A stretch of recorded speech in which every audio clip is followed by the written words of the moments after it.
प्रभो श्रीराम भक्त संकट वचन पवन सुत पंचमुखी हनुमान देवाय नमो नमः। दीपं यदि परम ब्रह्म दीपं यदि जनार्दन दीप हरतु मे पाप पूजा दीप नमस्तुते।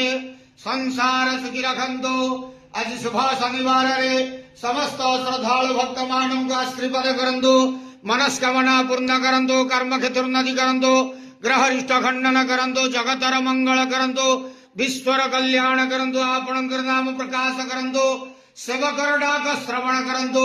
प्रभो पंचमुखी हनुमान देवाय नमो नमः।